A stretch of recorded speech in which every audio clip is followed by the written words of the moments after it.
Hi viewers, welcome to our channel. ప్రస్తుతం మనతో పాటు ఇమ్మంది రామారావు గారు సీనియర్ జర్నలిస్ట్ ఉన్నారు. ఒకసారి వారితో మాట్లాడదాం. సార్ నమస్కారం సార్. నమస్తే బాబు.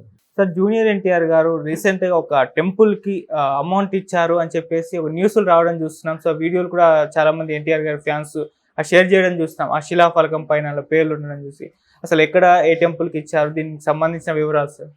తూర్పుగోదావరి జిల్లా జగ్గంపేట దగ్గర భద్రకాళి సమేత వీరభద్ర స్వామి అనేటువంటి ఆలయానికి మరి ఆయనకి ఎలా మరి నమ్మకం కలిగిందో లేకపోయినట్టయితే మరి వాళ్ళ అమ్మకి ఏం చెప్తే అదే కదా. వాళ్ళ అమ్మ కూడా ఈ మధ్యకాలంలో తారక్ మీద ఏడ్చే వాళ్ళు ఎక్కువ అయిపోయారు. తారక్ తాలూకు అంటే సినిమాల్లో కూడా బాగా బిజీ అవ్వడం, సంపాదన పెరగడం, ఇవన్నీ వాళ్ళకు ఒక ఇన్నర్ ఫీలింగ్ ఉంటుంది కదా. ఇటువంటి పరిస్థితుల్లో అకారణంగా మన మీద నిందలు వస్తున్నాయి, ఎంతమంది శాపాలు పెడుతున్నారు, ఎంతమంది కుటుంబానికి దూరంగా ఉన్నామని అనుకుంటున్నారు అనేటువంటి ఆలోచనలతో వాళ్ళ వెళ్తే బాగుండు. భద్రకాళి సమేత వీరభద్ర స్వామి అంటే వాళ్ళే ఆపదల్లో ఉన్న వాళ్ళని రక్షించే స్వామి ఆయన. అక్కడ ఇద్దరు కూడా చాలా ఫోర్స్గా పనిచేస్తారు, భద్రకాళి కానీ వీరభద్ర కానీ. అందులోనూ తూర్పుగోదావరి జిల్లా కాకినాడ రాజమండ్రిలో ఆ వీరభద్ర స్వామి, వీరస్వామి ఇవన్నీ చాలా ప్రసిద్ధి మాట. ఎక్కువ పేర్లు ఉంటాయి, వీరబాబు ఇలా అన్నమాట. అదే వీరభద్రుని కూడా బాగా నమ్ముతారు అక్కడ. ఆ కారణం చేస్తాక ఒక 12.5 లక్షలు ఆయన ఆలయానికి ఇచ్చాడు. మరి నా ఉద్దేశం ఏంటంటే 12.5 లక్షలు ఆలయానికి ఇచ్చి ఏమాత్రం పేరు ఏమీ లేకుండా సైలెంట్గా ఉన్నాడంటే అది ఎలా బయటికి తెలిసింది? బయటికి తెలిసిందంటే ఎవరో ఒకరు చెప్పారు కదా. ఆయన చెప్పలేదు, పెద్ద ఫంక్షన్ చేసుకోలేదు, పబ్లిసిటీ చేసుకోలేదంటే ఈరోజు 12.5 లక్షలు చాలా తేలికైపోయింది.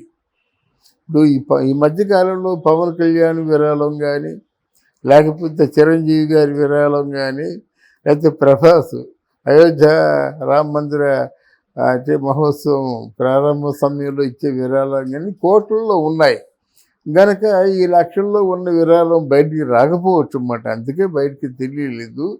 ఏది ఏమైనప్పుడు కూడా విరాళం అన్నది విరాళమే.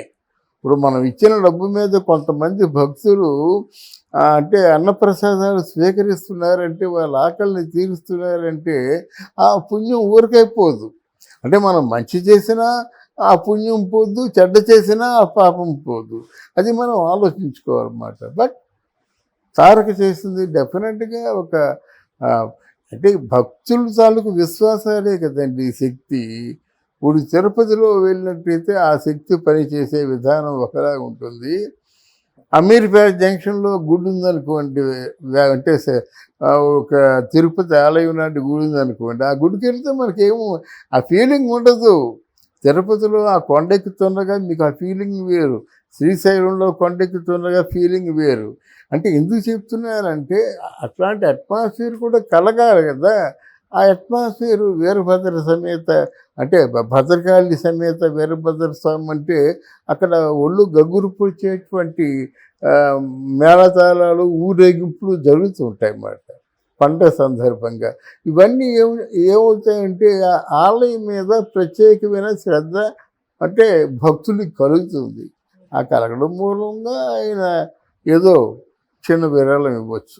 ఓకే సార్, ఈ నేపథ్యంలో మనం ఎన్టీఆర్ గారి సినిమాల గురించి మాట్లాడుకోవాల్సి వస్తే ఇప్పుడు అప్కమింగ్ ఫిలిమ్స్ దేవరా ఒకటి ఉంది, వార్ 2 రాబోతున్నాయి. ఈ సినిమాలు ఎలా ఉండబోతున్నాయి సార్? మొన్న వెళ్ళాడు వార్ 2కి బొంబే. అక్కడ వాళ్ళ బొంబేలో తారక్ని రిసీవ్ చేసుకోవడం చూసి బొంబే కూడా అసలు ఆశ్చర్యపోయారన్నమాట. చాలా మంచి పేరు తెచ్చుకున్నారండి. RRR సినిమా తర్వాత వాళ్ళకు మంచి గుర్తింపు వచ్చింది. అయితే దేవర సినిమా చాలా బాగుంది అంటున్నారు.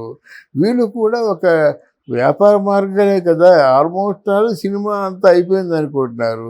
ఇప్పుడు సినిమా దేవర 2 అంటున్నారు. అయిన దానికి ఇంకో 10% పెంచినట్టయితే 1, 2 అయిపోతాయి కదా. 1 ఒక రేటు, 2 ఒక రేటు, మొత్తం ఓవరాల్గా ఓ 200 కోట్ల రూపాయలు లాభానికి అమ్ముకోవచ్చు కదా. అయిన అమౌంట్ మీద ఇంకో 200 కోట్లు అంటే అమ్ముకోవాలంటే మంచి లాభాలే పొందేటువంటి అవకాశం ఉంది.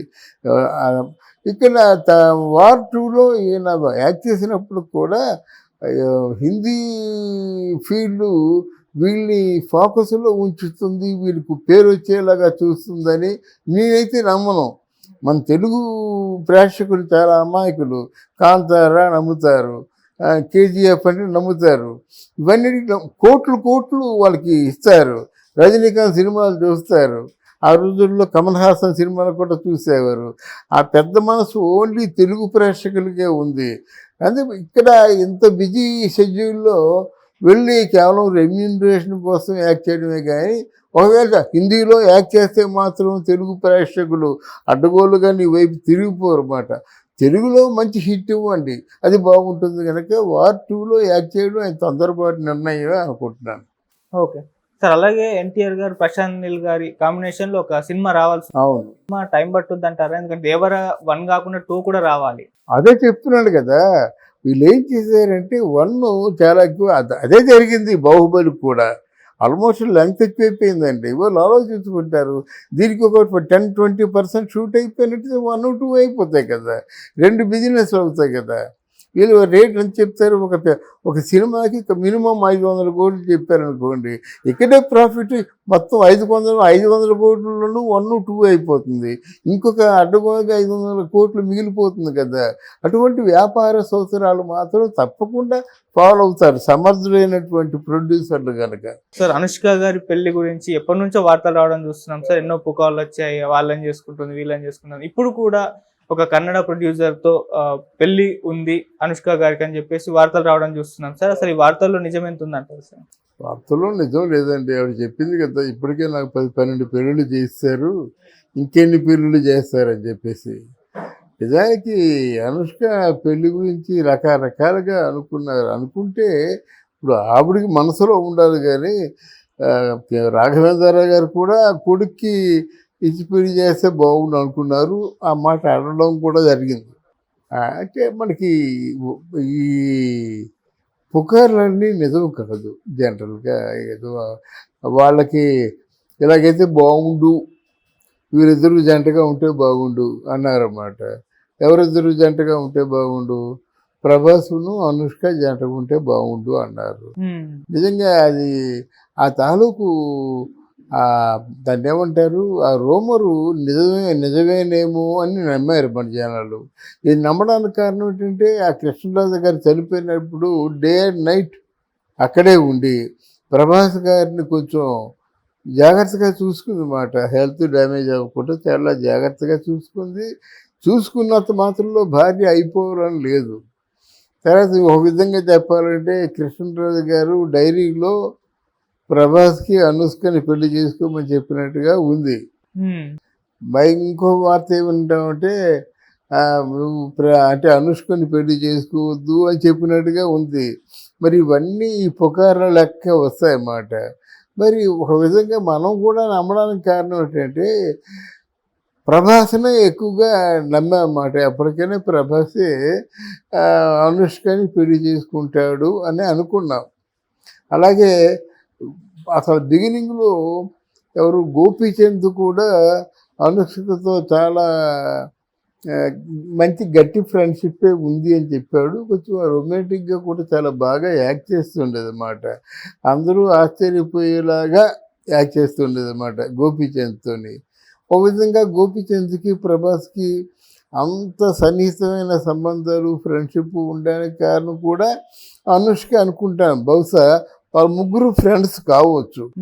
కానీ ఇక్కడ ఏంటంటే, అనుష్క కొంతకాలం ఫారిన్ కంట్రీలో ప్రభాస్తో ఉండడం, కొంతకాలం వాళ్ళిద్దరూ కలిసి అంటే టూర్సు, హాలిడే ట్రిప్స్ వెళ్ళడం ఇట్లాంటివి జరిగాయి కనుక ఇది కొంచెం ఇంతవరకు స్థిరంగా వినిపించినటువంటి రూమర్ అన్నమాట.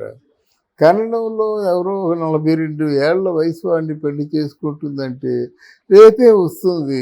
ఇదంతా నా మీద కుట్రతో చేస్తున్నటువంటి ఈ రూమరు. దీంట్లో ఏమాత్రం నిజం లేదు.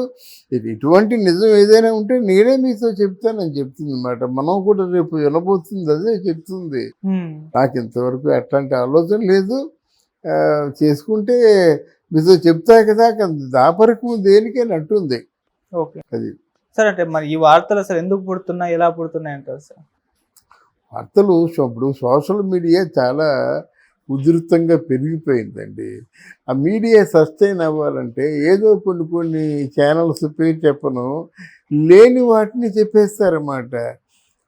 మనకి ఎంత గుండె ఆగిపోయే వార్తలు కూడా చెప్తారన్నమాట. రమాపురం మరణం, అలాగే ఎవరో బతికుంటుండగా చాలామందిని చంపేశారన్నమాట. ఇది నిజం కాదు, కానీ ఇట్లాంటి ఉండడం వల్ల వాళ్ళకి ఈ ఎటువంటి ఆనందం, పైశాచిక ఆనందం పొందుతారో తెలియదు, కానీ ఇది ఫేక్ వార్తలు పుట్టిస్తారు. దానివల్ల ఏదైనా కొంచెం ఆ టీఆర్పీ రేటింగ్ వస్తుందేమో అనేటువంటి